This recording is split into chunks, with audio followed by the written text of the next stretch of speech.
Was Gabby Petito buried in the Bridger-Teton National Forest? Sadly, her body was found on September 19th in Wyoming's Spread Creek campground about 200 yards off the road, according to Crime Online. That's also the area where she had her last text conversation on August 27th. But that wasn't the last text sent from her phone. On August 30th, her mom got one last message. No service in Yosemite. There's no way Gabby wrote that. 2 weeks before that final text was sent, on August 12th, the police pulled them over in Moab, Utah. Gabby and her boyfriend, Brian Laundrie, had been fighting all morning, and he was driving erratically. Take a look.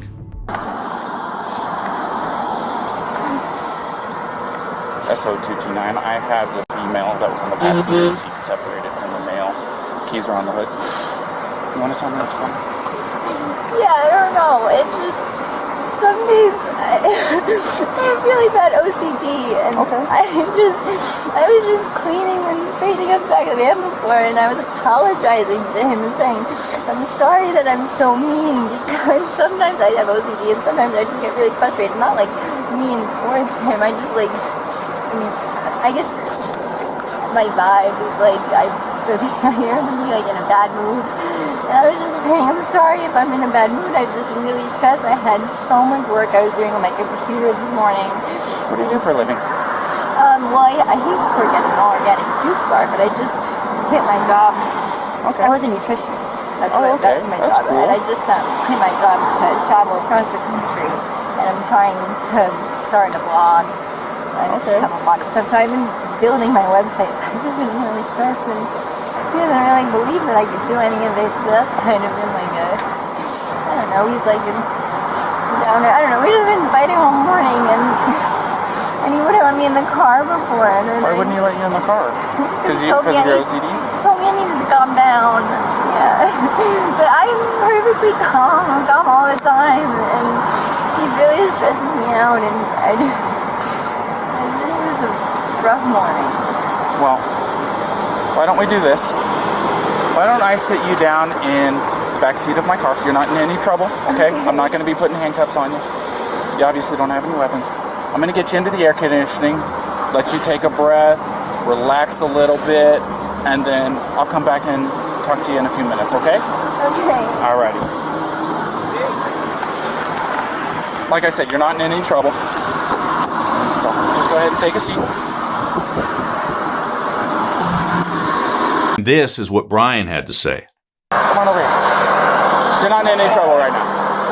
So, tell me what's going on. She just gets worked up sometimes, and I try and really distance myself from her, so like I lock the car and I walk away from her. What happened this morning is that she's trying to start up like her own little website blog and everything, so I give her time, and we really had a nice morning, if anything, but she just got worked up because we were trying to get going and get our day going because we want to go like arches before the second time.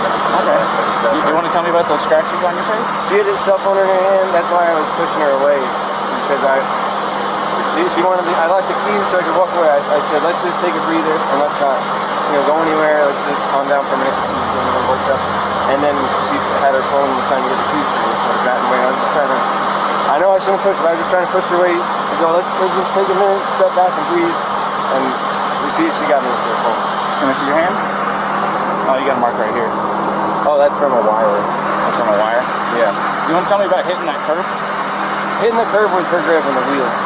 She grabbed the wheel? Yeah. She said, I can't believe we're getting pulled over, and then she grabbed the wheel. What about the speed? Did she take over the... No, I take over the pedal on you? If I was going fast, I'm sorry. No, it's probably just the moment of, I'm still shaking now. The adrenaline, seeing the lights flashing up, and then her grabbing the wheel. So if I sped up, I'm sorry about that. Or if I was speeding beforehand, I'm sorry about that. Yeah, it took quite a bit to catch up to you. So, yeah. I'm sorry about that. We're just going into the park again to get water because we have a 6-gallon water container to fill up. So we're just grabbing water for the hike. Okay. And I was trying to keep everything calm and quiet because there's plans still to go for a hike. But I'm really sorry about that. Of course. Do me a favor. You want to go ahead and just take a seat right over here on the curb for me? And if I was speeding, I'm sorry. I apologize. You don't have anything in that pocket or anything like that, do you? Nope. Just the wallet? All right. And then, do you mind lifting your shirt so I can check your waistband? I got it. Turn around for me real quick. Perfect. I just want to make sure. That's all, man. Go ahead, do me a favor. Take a seat, all right?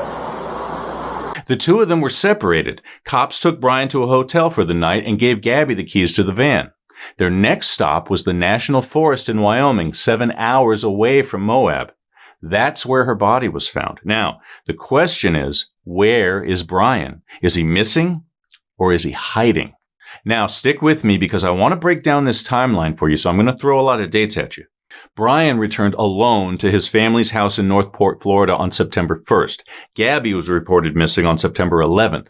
Brian refused to answer any questions or give any clues to her family in Long Island about where their daughter was. His home in Florida is 34 hours away from her Wyoming gravesite. So what did he have to say for himself when the body of his longtime girlfriend was unearthed? Not a thing. He was long gone. His family claims he walked out of the house with his backpack on Tuesday, September 14th, telling them he was headed to the Carlton Reserve wetlands in southwest Florida. And they haven't seen him since. But they did find a note on his windshield that said, "Take the car," which doesn't bode well at all. The police brought out the dogs and the drones, but the nature reserve stretches across 25,000 acres, and he could be anywhere, or someplace else entirely. On Monday, September 20th, the FBI combed through the Laundrie's home with a search warrant, hoping to find more clues about where Brian might be and what happened to Gabby. The couple had spent the summer road tripping across the country in a white van, trying to start a van life blog and video channel. They were planning to end up in Oregon by Halloween. This case is developing fast, so don't go away before you hit subscribe to keep up with this case and other crimes in half the time. See you soon.